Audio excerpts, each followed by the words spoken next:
FIFA ২০২৬ সংস্করণ থেকে বিশ্বকাপের দল সংখ্যা ৩২ থেকে বাড়িয়ে ৪৮-এ উন্নীত করায় এশিয়ান ফুটবল কনফেডারেশনের জন্য বরাদ্দকৃত কোটা ৪.৫ থেকে বেড়ে ৮.৫টিতে দাঁড়িয়েছে।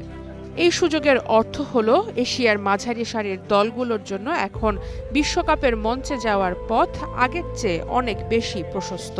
বাংলাদেশকে যদি এই সুযোগ কাজে লাগাতে হয় তবে প্রথমেই এশিয়ার শীর্ষ ১৫ থেকে ২০টি দলের মাঝে নিজেদের জায়গা করে নিতে হবে। বাংলাদেশের দীর্ঘ পরিকল্পনার রাস্তা এখনও বংশোদ্ভূত প্রবাসী খেলোয়াড় নিয়ে আসা আর কোচ পরিবর্তন পর্যন্তই সীমাবদ্ধ। বর্তমানে এশিয়ার ৪৭টি দেশের মাঝে বাংলাদেশের অবস্থান ৩৯-এর কাছাকাছি। সেখান থেকে এই লক্ষ্য অর্জন করতে হলে বিশ্ব র্যাঙ্কিংয়ে বিশাল এক লাফ দিতে হবে হামজাদের। সঠিক পরিকল্পনা ছাড়া এটা এখনও বাংলাদেশের জন্য প্রায় অসম্ভব একটা বিষয়। এবারের ফিফা বিশ্বকাপে শুধু দল না, বেড়েছে ফিফার আয়ও, আর তাতে সবথেকে বেশি লাভবান হয়েছে ফিফা ফরওয়ার্ডে থাকা দলগুলো। বাংলাদেশও আছে এই প্রোগ্রামে। ফলে বিশ্বকাপে অংশ না নিয়ে এই তহবিল থেকে $৮ মিলিয়ন পাচ্ছে বাফুফে, বাংলাদেশের মুদ্রায় যেটা ৯৫ কোটি টাকার বেশি।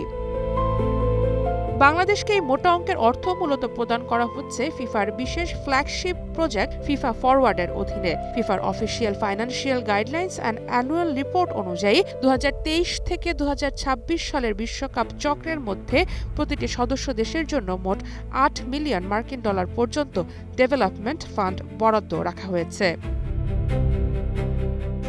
এই বিশাল অঙ্কের ফান্ড বাফুফেকে মূলত দুটি প্রধান খাতে ভাগ করে দেয়া হয়: পরিচালন ও প্রশাসনিক ব্যয়।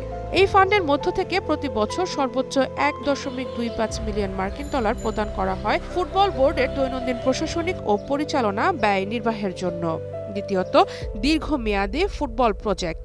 ফান্ডের বাকি $৩ মিলিয়ন দেওয়া হয় সুনির্দিষ্ট ও দীর্ঘমেয়াদী ফুটবল প্রজেক্টের জন্য, যার মধ্যে আছে খেলোয়াড়দের উন্নত প্রশিক্ষণ সুবিধা, যুব একাডেমি তৈরি, দেশের তৃণমূল ফুটবল ও নারী ফুটবলের মান উন্নয়ন। বিনিয়োগ হোক বিশ্বস্ত, আমার পছন্দ সল্ট বে। তবে এই অর্থ ছাড়ের ক্ষেত্রে কঠোর শর্ত ও নজরদারিও করবে ফিফা। উন্নয়ন তহবিল পেতে হলে সংশ্লিষ্ট ফুটবল ফেডারেশনকে নির্দিষ্ট প্রকল্প পরিকল্পনা ও বাজেট ফিফা ডেভেলপমেন্ট কমিটির কাছে জমা দিতে হয়। প্রকল্প অনুমোদনের পর ধাপে ধাপে অর্থ ছাড় দেওয়া হয় এবং অর্থের যথাযথ ব্যবহার নিশ্চিত করতে হয়। প্রতি বছর আন্তর্জাতিক স্বাধীন অডিটরের মাধ্যমে অডিট পরিচালিতও হয়।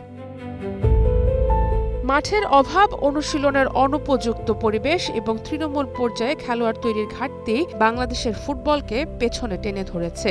১৯৯২ সালে জাপান যখন জে লিগ শুরু করে এবং শতবর্ষী রূপরেখা ঘোষণা করে, তখন তারা অনূর্ধ্ব ১২ থেকে অনূর্ধ্ব ২১ পর্যন্ত নিরবিচ্ছিন্ন লিগ কাঠামো তৈরি করেছিল। জাপানের এই পরিকল্পনা বিশ্বকাপের মাঠে কিভাবে প্রতিফলিত হয়েছে সেটা পুরো বিশ্বই দেখেছে। এশিয়ান কাপের ড্র হলো বৃহস্পতিবার। সেখানে উত্তর কোরিয়া, দক্ষিণ কোরিয়া আর মিয়ানমারের কঠিন গ্রুপে পড়েছে বাংলাদেশ নারী দল। নারী দলের জন্য এই গ্রুপ থেকে উঠে এসে চমক দেখানোর সম্ভাবনা প্রায় নেই বললেই চলে। ফলে আরও একটা শিক্ষণীয় টুর্নামেন্ট ঝুলিতে যোগ হতে যাচ্ছে পিটার বাটলারের দলের। এরপর নভেম্বরে এবারের পুরুষ সাফ আয়োজন করবে বাংলাদেশ। হামজাদের নিয়ে এই টুর্নামেন্ট থেকেই নিজেদের দিন বদলের নতুন অধ্যায়ের শুরু করতে চাইবে বাফুফে। সারা মাহবুব, স্টার প্লে।